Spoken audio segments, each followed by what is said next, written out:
We are living in a world of competing realities. Is the economy doing great, or is it a dumpster fire? Is inflation necessary for economic growth, or is it theft? Is AI going to create abundance, or is it going to replace all of our jobs? Does gold actually use energy to create? Does a $5 footlong only cost $6.85? Regardless of what you're being told about the economy, you got to ask yourself, do things actually feel the way that they're being described to me? Welcome to the Bitcoin Daily Show. We're creating this episode so that I can leave to go to the airport to head to LA, where I'll be posting tomorrow's Bitcoin Daily Show from Swan's HQ. And with that, let's get into today's episode. This tweet from Swan Senior Research Analyst Sam Callahan caught my eye this morning. He shows a screenshot of two articles from the Wall Street Journal posted right next to each other. One saying that the economy isn't the problem, you are. And the other one talking about the harsh realities that most Americans are facing today as grocery prices are 37% higher than they were just a few years ago. Who are they kidding? The government CPI calculator told me that a $5 footlong that I bought in college will only cost $6.85 in today's prices, based upon their inflation numbers. When in reality, the average footlong costs over $10 today. There seem to be competing realities in the world out there. The world and the reality that we're being shown versus the world and reality that we're actually feeling. People are having a hard time understanding what they should believe, what is actually true. The existing system will tell you that everything is fine. They just needed to issue $21 trillion worth of U.S. treasuries last year alone just to liquidate the market. Or that paying off $1.2 to $1.6 trillion in interest payments is going to be a walk in the park. They will tell you that the existing banking system and rails work just fine, except that sending a $200 transaction from one country to another costs on average 6.5%. They will probably also tell you that there aren't still $30 million heists from cash storage facilities. Like, it's 2024. I can't believe that that actually happened. The existing system will tell you that green energy policy is actually working and that they've built innovative new cooling technologies. Except that if you're an Olympian coming to Paris, well, you're not going to have any air conditioning. And the average room temperature is going to be 82 degrees when you're competing for the competition of your life. Some might say that gold doesn't actually use electricity.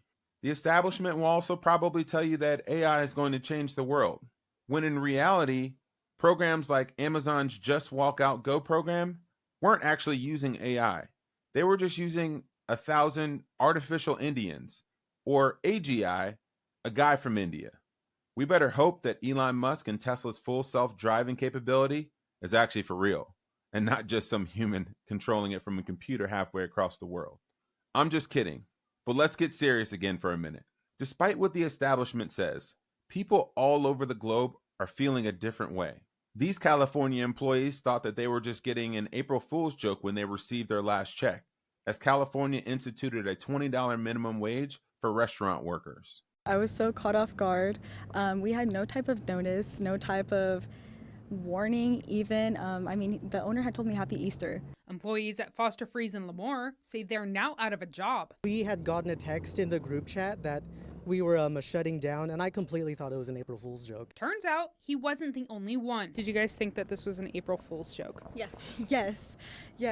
I thought, like, you must be joking. You must be playing with me. But this was no joke. By the time I got here, there was people like in uniforms ready to start their day, not knowing that that would be their last check.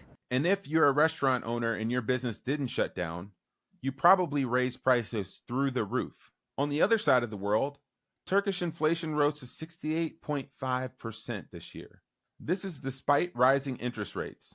And with that, the Turkish government also thought it was a good idea to raise the minimum wage by 49%. Most Americans now believe that it will require $1.46 million just to retire comfortably. And it's being reflected in people's actions. Look at this chart right here. Revenue from lottery ticket sales are 4x the amount that state governments collect. Because, like the Wall Street Journal article says, the economy is not the problem, you are. Augustin Carsons, the head of the BIS, will tell you that a CBDC, or a unified ledger that the government creates, is a pathway to a brighter and more robust economic future. Do you actually think these solutions are going to bring a better future? Does he not realize that Bitcoin is the most perfect unified ledger that the world has ever seen? For those of you who might be skeptical out there about Bitcoin, tell me, how is the existing system working? Here at Swan.com, we believe that a better system will be created with Bitcoin, and it's our mission to educate and empower 10 million new Bitcoiners over the next few years. Because not only will Bitcoin build a better, fairer, and more accessible system for everyone in the world, it will also bring some semblance of sanity. The unified ledger produces a new block almost every 10 minutes like clockwork, and it's a store of value for Americans, people that live in South America, French citizens, Indian citizens, and Turkish citizens alike. Like this announcer reacting to Michael Jordan dribbling behind his back for the first time. I can't explain what he just did. I saw it too, and I can't. He wrapped it around from his right hand to his right hand. I've never seen that in all my days. Bitcoin is something that the world has not seen, and therefore it's hard to understand. But just because you don't understand it doesn't mean that it won't change the world and that it doesn't have all the benefits that we describe every single day on the Bitcoin Daily Show. Whether you believe the fiat establishment is right, whether you think I'm crazy, or you do believe that Bitcoin will build a better future for us. Either way, like, share, and subscribe to the YouTube channel. We appreciate it. And with that, we're signing off for the day. This is Dante Cook with Swan.com. Happy stacking. I'll see y'all in LA.